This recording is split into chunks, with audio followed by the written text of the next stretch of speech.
What's up good people? Karibuni tena kwa episode ingine ya Masonko kwenye meza. Napiga streetwise edition, lakini kabla mnaweza cheki tuko environment closed manze. For the first time tumeenda tukapata baker. Najua tumekuwa na bakers before but wamekam palace tu wakatuchapia story yao. But leo tumepata baker manze na story yake inakaa kwa interesting sana. Kabla mnaweza cheki tuko at her place of work penye anafanyanga magic yake. So mi hata without further ado nitamwacha jiintroduce atuambie ni nani au do nini. Mtaa pia bado ni double tatu Utawala manze. Wase Utawala, big up yourselves. Thanks for the love manze. Shukran for the support. Hii mtaa imetukubali na pia sisi tumewakubali pia. Na before pia guest wangu ajiintroduce, ningependa kushukuru wale wote wenye wanatufollow pale mtandao at Facebook, IG, Twitter, TikTok, YouTube, kote ni at Startup TV Kenya. Kama utufollow manze, ingia tucheki, tuko na content fine, content legit, na tuambie ni wapi tuna go wrong, ni wapi tuna go right. Kama pia ungependa tukamtaani tu highlight mboka yako, unaweza tushtua pia hapo hivyo kwa mtandao zetu. Niko na very dedicated team, tuta come through na tuta work pamoja. So msupa ni aje? Poa sana. Thanks sana kwa kutu have leo, but ningependa tu bonge na wase hapo hivyo mtaani. Waambie we ni nani, unaitwa nani, hobbies, unafanyanga nini on a day to day. At least tu wafeel wanakujua fiti. Okay. My name is Caroline Ngami Musa. I'm 23 years old.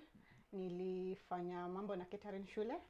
Alafu kumaliza shule nikaamua sasa tufanye Astrol. So I chose baking as my profession. Nice. So umesema pale chuo ulifanya baking. Ningependa kujua ulikuwa chuo gani, kule gani. At least wase pia wanaweza enda hapo wafanye magic yao kama wewe. Okay, kole nilikuwa Technical University of Kenya. But nilifanya degree of which set ndio ilinisaidia sana kuanza whatever I'm doing. Chenye nafanya nimejifunza. Because shule whatever we were taught mostly ilikuwa a lot of theory and less practicals. So napata umemaliza shule, you have the knowledge, you have everything, but you can start a business. Because hata wenye tulikuwa tumeanza nao, I think when you venture into this business of food, ni mimi wengine ni kutafuta tu kazi because you don't have that knowledge. You only taught how to, yani you just have the book knowledge, but kuja kupiga Astrol na nini the skills bado kidogo. Kweli. So inaweza kuwa safe kusema we ni book smart na bado we ni street smart, si ndio? Tunajaribu kweli, nafaa hivyo. So pia I'm sure sasa hapo hivyo mtaani wangependa kujua apart from baking kuna kitu kingine una doing on the side, ama roho yako yote iko hapa, time yako yote una invest hapa. Hiyo inakuwa gaji? Okay, for now, baking is everything. I don't do anything on the side. I do baking as a full-time job. But napenda anything to do with accounting. Ningetaka sana kufanya mambo na accounting. Nilikuwa nataka kuingia kwa food and beverage costing. But bado bado ni pole tu. You at least uko na plan, utaiachieve tu. So pia ningependa kujua ulianza so umesema ulianza immediately after chuo. So ningependa kujua ulianza exactly when, professionally ama business wise, ulianza when au ulianza aje, na hiyo journey imekuaje so far hadi penye umekuwa penye umefika?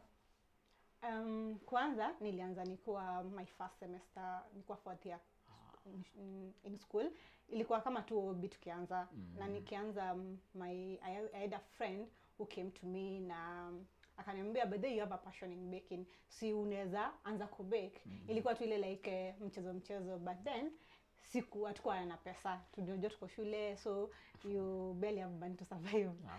So nikamwambia naweza taka kuanza but hata sina pesa, naweza nunua oven, so utafanyaje? Akaniambia niko na savings ziko mahali, naweza enda tununue oven then tuanze biashara kama partners. We start ile tu cause me I have the skill but she has the capital. True. So tukapanga, she's my best friend, so alikuwa very dedicated kuona tu nimeanzisha something that I love doing. So when tulianza tukafanya, along the way ilikuwa tu kama sikuwa pia na nilikuwa na knowledge yote, nilikuwa nafanya na YouTube sana, like na learn from the YouTube because whatever tulikuwa tunafunzwa shule it's a basic recipe yenye tu mnaenda like a basic recipe, aina any specification always run biashara nayo. So nika take it as my personal business, nijue how to run a small business as much as it's a hobby, itulete pia pesa kidogo. So yeah, that's how basically we started. That was in 2019. Wadau, mshasikia vile Sonko wangu amesema kuna kitu inaitwa YouTube University. Manze itumie vizuri na itakubenefit. So msupa, kwa hii industry yako kuna vitu definitely una need, akina oven, sijui maunga, maybe kuna zingine mimi sijui. So naweza penda tu share na wase ni nini una need na unazitoanga wapi. Alafu pia kuna story pia ya capital manze. Kwanza busy na kuanga ngori sana. Hata mavijana hapa nje unapata ako na idea. Yes, anajua hii ndio kitu anataka kufanya, but hiyo funding ndio hakuna. So ningependa tu pia ushare nao like journey yako ya kupata hiyo capital ilikuwaje na ilikuwa how much, unaweza sema ulianza na kitu ka pesa ngapi hivi? Kwanza, just if we just started with what we had, I think it was around 25,000. If I put everything together, ilikuwa around 25,000. Now when we started, as for what tumesema, the business grow. You get, we didn't start with a lot of things, so we just went for the basic things, that is the oven, the mixer, the turntable, the measuring, the weighing scale, the weighing scale. So the important things, and then the ingredients, because now for a cake you'll need flour, you'll need margarine, you'll need sugar, you will need eggs, you will need baking powder. So hizo ingredients zilikuwa tunahitaji tukafanya costing yetu. Alafu pia you need cream. So when we were starting, we used to use mostly whipped cream because it's easy to make. So we didn't have much, but we started with that. So biashara grow, whatever the first 3 months we didn't take any money from the business. So whatever we made, we got it back to we put it back to the business. So when tulianza kwa biashara ndo we buy like more tools za kubake, like the decorating tools, the decorating knives, everything. So for the first 3 months we were just basically putting back the money to the business ndo tuone kama inaweza grow. Then as we were doing that, along the way it became hard to kufanya sisi watu wawili because she was doing also other things. Now my partner at that time. So tukaona ni vizuri because it's something that mimi napenda kufanya, badala tukosane na ubeshte tuishe, because now it was becoming, it was becoming tough and tight. So badala tuone hizo vitu, alafu we have been best of friends, akaona tu ni vizuri acha niendeleze biashara. So mimi nika proceed with the same vision and stuff.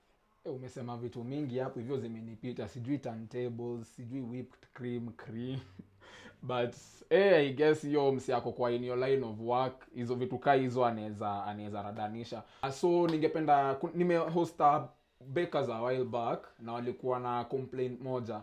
Walisema manze mabeshte zao waka mingi through. Unapata ni birthday yake, ameenda kupiga sherehe, ameenda kudunda, ama kako na anataka keki, anaenda tu beza na buy hizo zenye zimekangwa hapo hivyo kwa display. So naweza sema, is it the same with your friends? Like, are they supportive?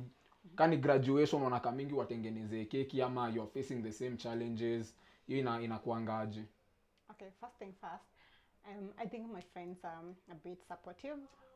But one thing you make kulan na hii will be biashara, your business is not meant for your friends. The moment you're starting a business that you unasema we use certain support, ule certain support, that's where you go wrong. Because when your vision is just about the people you know, ama the people that know you will get disappointed because of those expectations. Sure. And then at the end of the day, they don't owe you anything. If you're starting a business, the vision should be you're solving a certain problem, ama there's a opportunity that you have seen unataka kujaza. So ikikuja kama ni kwa mabeshte, it doesn't matter sana kwangu if they really support me or not. But what I would like to say, they have been gracious enough to just support my business a bit, and I am very, very grateful. Maarif bana, shukran kwa kumshikilia mkono na kusupport hustle yake. Pia Masonko hapo hivyo mtaani mmesikia, ukianzisha biz usikuwe na expectations ati sijui Arif yangu ata come through.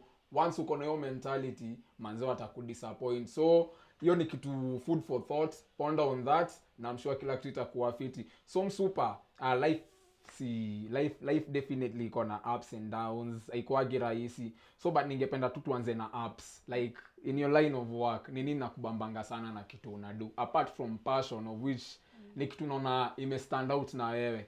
Personally I can see you love what you're doing, but apart from passion, ni nini ingine tu inakunice na whatever you're doing?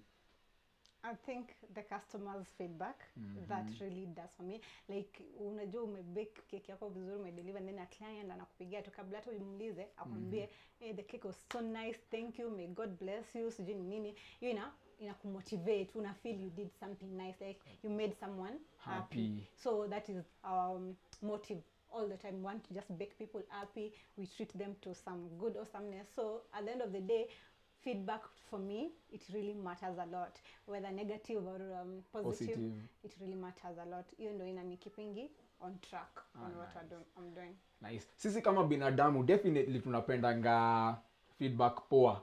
Ukipata feedback mbaya, umesema you are open to anything. Criticism ni sawa, ukini appreciate pia ni sawa, but unadilingi aje na criticism? Like do you work on it ama inakuwekanga down, una feel umse hata appreciate efforts zangu?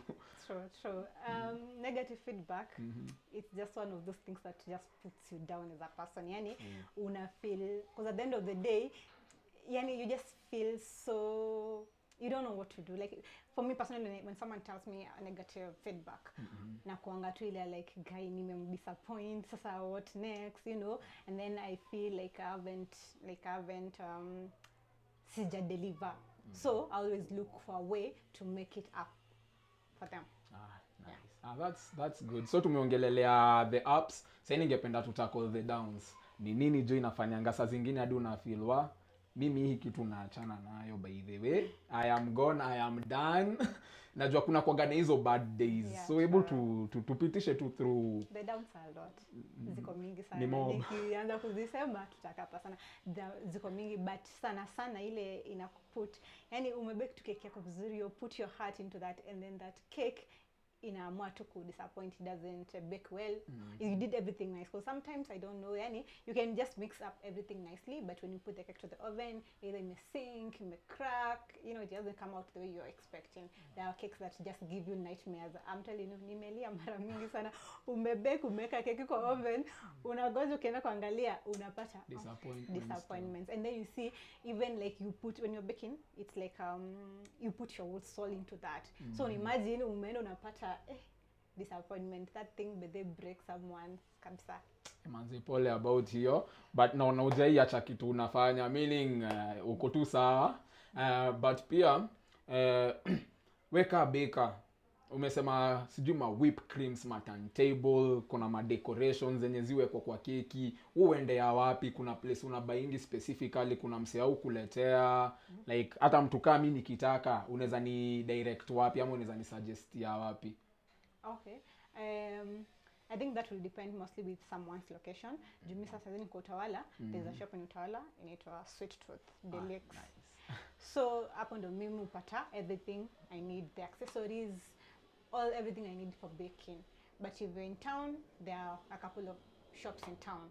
Yeah. Madam wa Sweet Tooth, big up yourselves. Naona kazi yako imeenea. Manze tulimfeature in one of our episodes, inaitwa Entrepreneurial Shift, iko SME TV. Manze enda hapo hivyo icheki, pia ni wanabiashara, I'm sure itaku-nice. So Madam wa Sweet Tooth, kazi mzuri, tunashukuru. Tunaona watu pia kwa grawa wanafurahia kazi yako, na thanks sana pia kwa kumbig up. At least naona kazi yake ni poa vile tu alisema. So ningependa pia kujua like tangu wanze kuna msee kushikilia mkono, najua manze si rahisi, along the way happens, inakuwa ngumu. Kuna wasee kushikilia tu mkono akakusupport, ama umekuwa ukiride solo all through? Of course nimeshikiliwa mkono, because hata vile nilianza hii biashara nilianza juu nimeshikiliwa mkono na best yangu, my best friend came through. Like I don't think Karo Streets ingekuwa mali imefika kama like she didn't come and push me and niambie I know you can do this, so do this. And of course also my mom, because when I shared the idea nikamwambia I may need some money, she came through, she always does. Also my cousins also came through along the way. Yeah. So big up family, amesema mom na makuzo amecome through, amemshikilia mkono hadi hapa penye amefika, and it's thanks to you guys. So family members out there wenye wanashikilia watu wako mkono, big up yourselves manze. Si watu wengi ufanya hivyo, but your girl is here, she's doing you proud, so big up yourselves. Na pia I'm sure kuna wale tu wanatakanga tu kubring down, hata ufanye nini jo, feedback yao tu always inakuaga mbaya. Unaweza waambia nini, ama how do you deal with that? Yeah. Okay, they are there of course. Kuna wale watu not like necessarily like bringing you down, but they think you're not up to the task, like bado hujafika. So especially that comes from people who know you. It won't come from strangers. So people who know you, that the people will be like, huyu hata anaweza. So mostly at first ilikuwa inani affect. I used to think hata pia mimi bado sijafika, so napata siwezi jimarket to that level ninataka because I feel bado sijafika. And for the longest time I was with someone that I thought they're supporting me at that time, but kuja kufikiria baadaye nikaona huyu mtu hajakuwa ni support, amekuwa akiniambia uwezi bado. Lakini sasa hiyo time nilikuwa naona kama anajaribu kusema, because that time alikuwa anasema you need to get something else going, hii peke yake haiwezi, so you need to get something going. So nikaanza feel I need also to get something going, na bado whatever I'm doing is not enough. So for me, for the longest time I thought that was it. Now I think that was between the 2020 to 2021. 2021 up around April my business ilikuwa tu ile basic, and then 2021 April tukaachana. And when that time came nikaona now I'm alone. Like you see, when you have a partner you feel supported, at least that's what I thought then. So when I was alone and thinking and praying, nikamwambia God, I don't want to go down from where I am, I can only go upwards. So during that time I'm still trying to figure out, and I feel so I need to put more effort, because you know when you are broken you have a lot of motivation going in. So una feel this is the time where unafaa ujikaze kabisa. So hiyo time nikaamua nijikaze, nikaze biashara yangu. So along that time I met also someone who came and aligned to whatever vision that I had. Na nikaondo nikafikiri when I was thinking about it, nikaona when yo kitambo I used to think I'm being supported, but now this is what support looks like, because now they see your vision, they reason with it, they're like, this is what you need to be doing, this is how you're supposed to be doing it. So because them, they are ahead, they know how to run a business. So I felt like, wow, this is what I needed. And from there I think my business has grown like 5 times. Cool. 5 times the way it was before. And I'm really grateful, because sometimes you just meet people and things change from the way unafikiria. To all the toxic people out there, firebone you. Alafu tena Valentine's is here. Where is your boyfriend? Lakini achacha tusiingilia hapo hivyo sana. So msupa, ningependa utuambie pia unakuwa na repetitive customers. Alafu kama wako, if it's a yes, una feel ni nini na bringing back? Like wakishaonja tu kazi yako, like hawaendi kwingine, ni kwako tu wanarudi. Yeah, I have them, and I think that's the most satisfying thing about being in business, to see customers return. That means kuna kitu nafanya mzuri. So basically when I have them and they come back, I feel so nice, and their feedback is always the same. Your cakes are moist, your cakes have the sugar levels are okay, because most of my clients, they don't like sugary cakes. So they're like, it's always the same feedback. Hey, you're blessed, your work of your aunts, all that old stuff. So for me, repetitive clients are very, very important and special. Nice.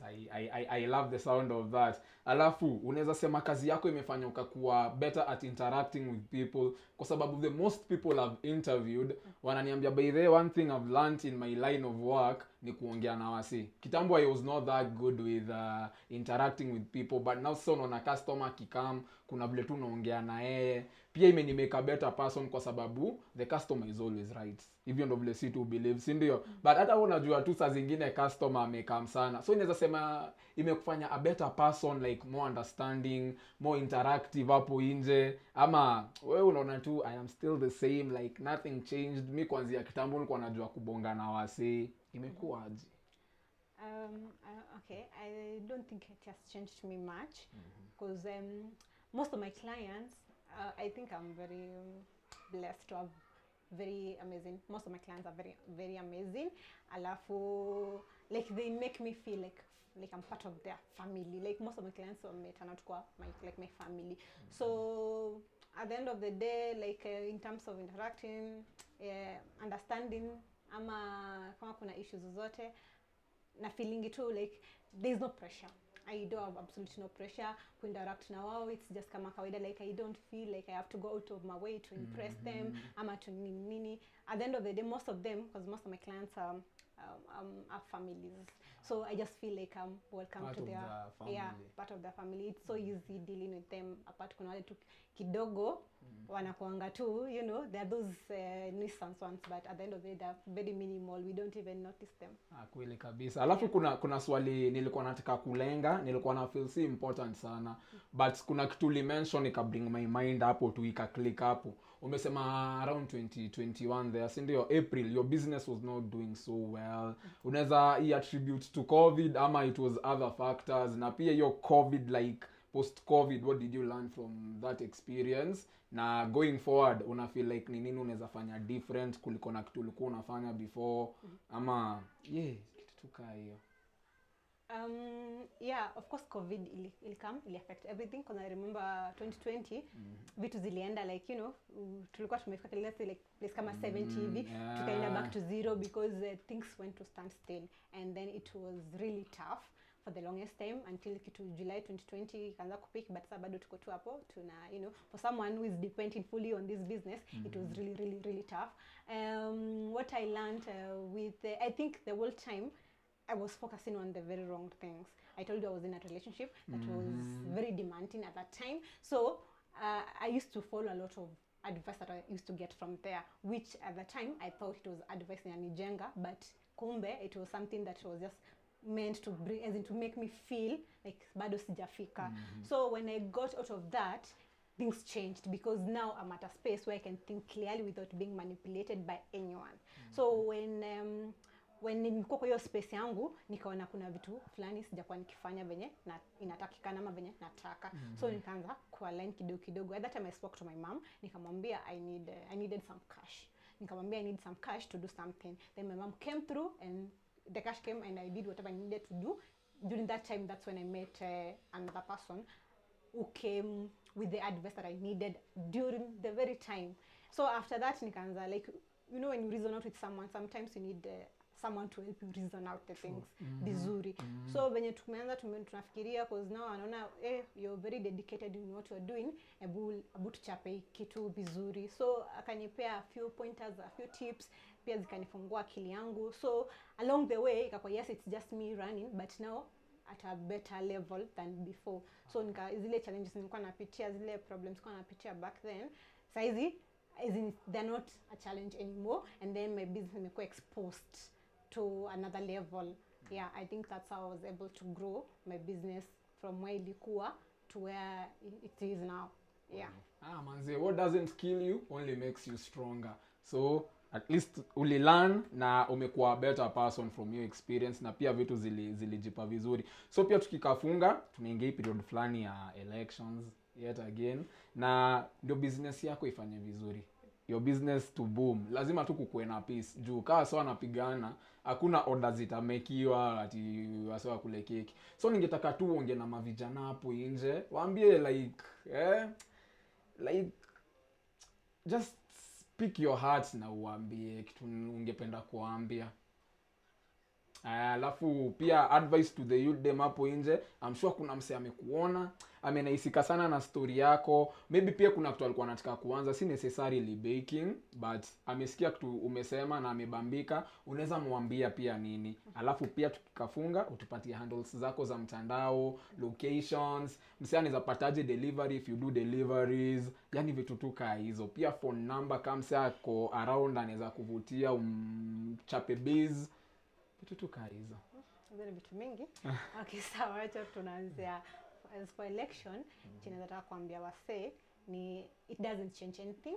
Kama tuna vote to vote in peace, na whatever candidate yenye una choose, usichukie mwenzako kwa kuchagua ule mwingine. At the end of the day, everyone has a right whatever. Yeah. Advice niko nayo kwa youth, anyone out there who is wondering what can I do ama what am I doing with my life, at the end of the day ni kujiaminia. Unaaminia Mungu, unamweka mbele. Hiyo ina sound nyingi cliche mtu akisema, but at the end of the day mimi nimetaka kuquit hii biashara yangu mara kama 3 hivi, but every time naambia God, mimi usipo come through, usiponishow a sign, mimi na quit, because I don't know, especially kwa mtu mwenyewe you have no plan B. This is your plan, this is it. So naambia to God, you go, you pray, it will just come through. Atakuonesha tu the way forward. Kitu kingine naweza taka kuambia my youth ni kuwa like with the little that you have, you never know, it can go a long way. And then even sharing your idea, with your friends. That's why it's important to when you're calling people your friends, they should be your friends, like your friends, not just a bunch of people. So at the end of the day, share your idea to the people that are so close to your heart. You never know, maybe your destiny connector ako tu hapo, but unaogopa, unasema watanijaja, ama kama ni familia yenu unasema familia yetu sijui nawangaje, au nikwambia au sijui, hizo vitu zote. So at the end of the day, mtu ajiaminie na weke God mbele. Kitu ya mwisho ulikuwa umeuliza nini? Kitu ya mwisho ni tungependa kujua handles zako za mtandao, if you do deliveries, how can we reach you? Our social media pages, on Instagram it's caros.treats, on Facebook page it's caros.treats. Our number is 0718456993. We are located at Utawala behind Astrol petrol station. We do deliveries within Nairobi and its environments.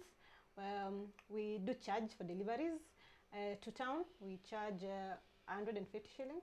If you're interested in getting a cake from us or anything, pastry, anything, just reach out to us. We will be very happy to bake you. Shukran sana Carol, tumefurahia your time, tumefurahia your place, it's very nice, and thank you for sharing your nuggets of wisdom na mayuta hapo mtaani. I'm sure wameona na wamebambika, and we hope to come again. Pia si tuonje kazi yako. Pole leo tumekuambush. I'm sure tungeonyesha watu vitu tunakula, but kuna next time, so definitely tutafanya next time. So thank you very much. Na wase hapo hivyo mtaani, thank you for tuning in manze. Tunashukuru the love, tunashukuru yani kila kitu tu yenye mmefanya from the bottom of my heart. Hata sijui ndaanzia wapi, but thank you so much. Na mnaweza ingia tena pale mtandao mtucheki. Handles zetu zote ni @startup TV Kenya manze. Tuko TikTok, tuko Facebook, tuko YouTube, tuko Instagram, tuko Twitter, yani kila mahali. And then pia kama dawa, ningependa kuacha na a word of encouragement for the youth dem. Hii tena imetoka kwa word inasemaje, for the plans I have for you are many, plans to make you prosper and not to fail. God mwenyewe ashasema akona plans for your life. So wewe kwa kila kitu unafanya, muaminie, muweke mbele, na kila kitu itakuwa poa. So take care, stay safe, na tupatane tena next time, same place, same time.